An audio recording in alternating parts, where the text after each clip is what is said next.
And let's talk about a couple topics that I think are critically important for your well-being as a company, as well as just a person. There's no question that everyone here recognizes that traffic safety is important.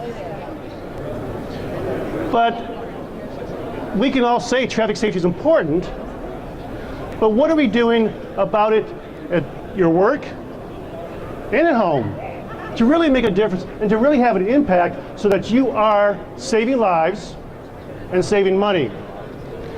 And so what I want to do here for a few minutes is just talk a little bit about some options that you have as a company that you can do both. Basically, the 4 steps to creating a traffic safety culture. And I say culture, I mean just that. This is more than just being, I'm all for traffic safety, yay, rah. This is about traffic safety culture. It's changing the behaviors, it's changing our practices where we work and live. And I use that word purposefully, traffic crash. The reason is, we always hear about an accident.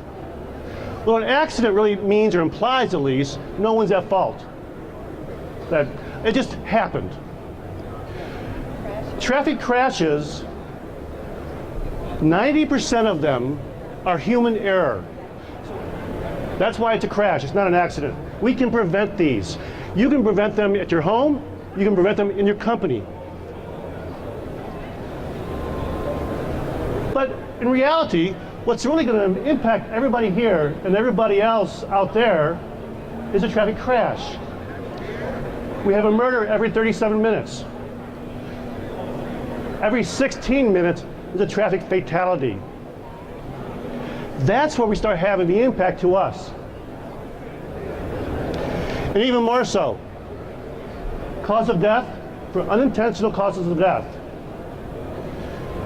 From 5 to 25, the number 1 unintentional cause of death, motor vehicle crashes. From 25 on the rest of the years, the number 2 cause of death, motor vehicle crashes. So it's more likely in our lifetimes for an unintentional cause of death to die from a motor vehicle crash than most anything else out there. And at the workplace, number 1. So I ask the question again, why aren't we doing more in our companies, in our workplaces, with that as a number 1 cause of death, or an unintentional cause of death? Why aren't we doing more?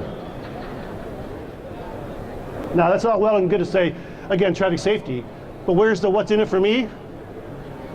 Well, for corporations, there's a study that came out from NETS that said $47 billion in corporate economic cost because of traffic crashes in 2013.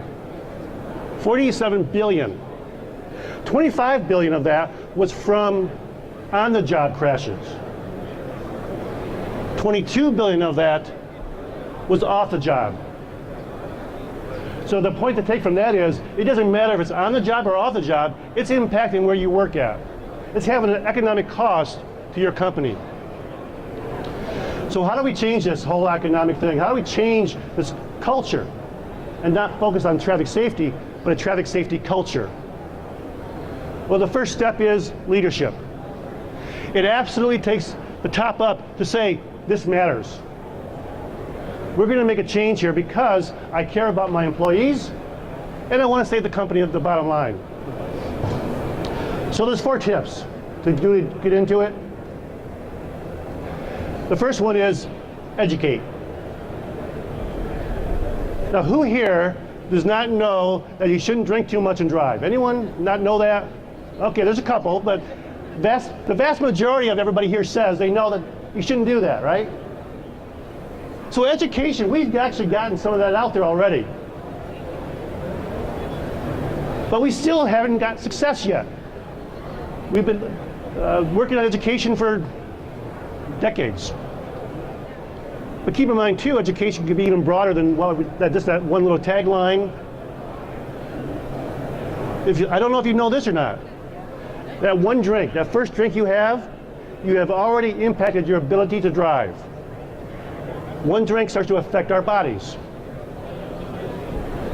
So that's not even, of course, the legal limit, but you still have an impact. So the education can be much broader and much more detailed to really start explaining what's going on, how it works in the body for alcohol, why it's important about cell phones and texting, and how if you're driving down the road and you're texting, you look down for 5 seconds and you're going 60 miles an hour, you just go on the length of a football field. The next step, though, is we get back to engage. Engage, it means getting the employees to buy into this. It means having that phrase for road safety, a two-way street here. It means having the employees give you feedback, talk about it, what's the issues, have them basically get to the point where they can buy in on what you're talking about. Third is training.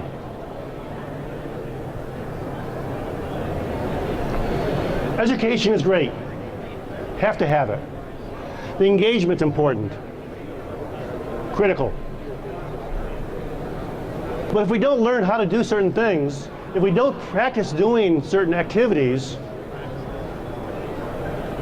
there's a disconnect. It doesn't work. And then finally, of the 4 steps, we have to monitor what's going on to make sure they're following through with the changes. Are they following through?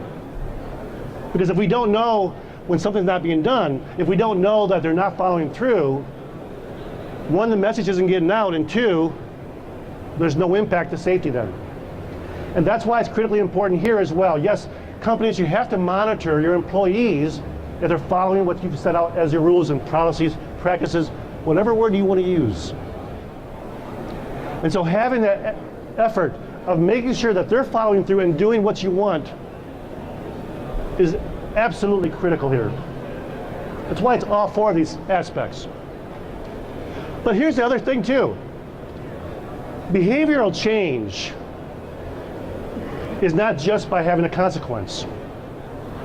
And so as you're working and looking at this plan of how you're going to change your company into a traffic safety culture, what you want to look at is how do you recognize the employees that are doing it right, as well as have consequence for the ones that are not doing it right, that are making the mistakes, are not putting the seatbelt on, are using the cell phone when they're not supposed to be.